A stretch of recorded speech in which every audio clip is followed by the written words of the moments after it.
Assalamualaikum warahmatullahi wabarakatuh. Kami mahasiswa Prodi Fisioterapi kelas 25B akan mempresentasikan hasil diskusi kami tentang topik course yang kami pilih yang sesuai dengan jurusan kami. Sebelumnya, perkenalkan, nama saya Dayana Rizkan Eling dengan rekan-rekan saya, Zaskia Reza Salsabila, Aura Reza Salsabila, Nahila Rahmatillah Sidilia. Topik course yang kami pilih yaitu Physiotherapist atau Physio Assistant Evaluation Course dari Udemy. Course adalah kelas atau pelatihan online yang berisi materi pembelajaran mengenai topik tertentu. Nah, biasanya course ini itu berbentuk video pembelajaran, modul atau tes, dan kuis atau tugas.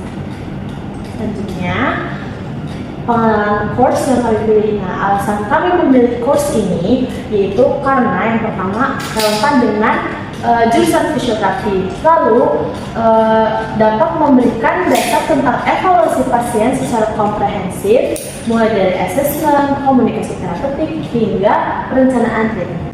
Informasi umum course platform Udemy judul Fisioterapi atau Physio Assistant Evaluation Course. Total durasi 1 jam 41 menit untuk materi video. Di sini ada isi dan materi course. Course ini mengajarkan cara untuk evaluasi fisioterapi secara sistematis, mulai dari anamnesis, pemeriksaan fisik, identifikasi masalah pasien, hingga membuat rencana treatment yang sesuai kebutuhan pasien. Selain itu, ada modul tentang cara berkomunikasi secara profesional dengan pasien. Penting untuk membangun kepercayaan dan memastikan pasien merasa nyaman selama proses rehabilitasi. Kelebihan course, yang pertama, struktur materinya jelas dan sistematis, cocok sebagai dasar bagi pemula. Yang kedua, dapat diakses secara online dan fleksibel. Dan yang ketiga, fokus pada aspek evaluasi dan komunikasi klinis. Itu adalah aspek penting dalam fisioterapi nyata. Selanjutnya ada kekurangan course. Yang pertama, course ini online, jadi tidak bisa menggantikan praktek langsung di klinik. Nah, aspeknya itu hand-on dan sentuhan fisik sulit disimulasikan. Yang kedua, ada bahasa materi bisa saja menggunakan bahasa Inggris, jadi kemungkinan bisa menjadi tantangan bagi orang yang kurang fasih dalam berbahasa Inggris. Untuk relevansi di Indonesia, materi evaluasi, anamnesi, perencanaan perawatan dapat langsung bermanfaat. Nah, mahasiswa bisa mempersiapkan diri sebelum praktek klinik. Tapi sebagai tambahan, praktik langsung tetap sangat penting ya. Dan selanjutnya ada manfaat untuk mahasiswa. Yang pertama, dapat memperkuat pemahaman dasar tentang evaluasi pasien. Yang kedua, meningkatkan kepercayaan diri sebelum praktik klinik. Yang ketiga, mengembangkan keterampilan komunikasi dengan pasien. Dan yang terakhir, memahami cara menentukan diagnosis fisioterapis dan masalah pasien. Yang selanjutnya adalah kesimpulan dan saran.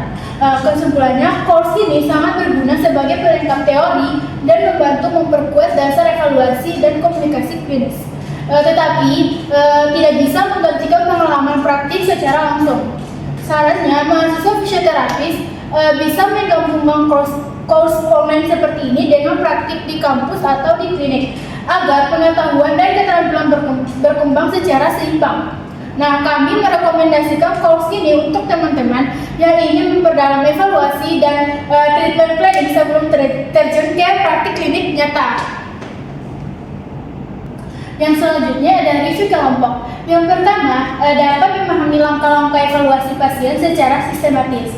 Yang kedua, meningkatkan kemampuan komunikasi terapeutik. Yang ketiga, menambah rasa percaya diri sebelum praktik klinik. Yang keempat, membantu menghubungkan teori kampus dengan praktik nyata. Dan yang terakhir, fleksibel dan dapat diakses kapan saja. Cukup sekian presentasi dari kami. Kurang dan lebihnya kami mohon maaf. Wassalamualaikum warahmatullahi wabarakatuh.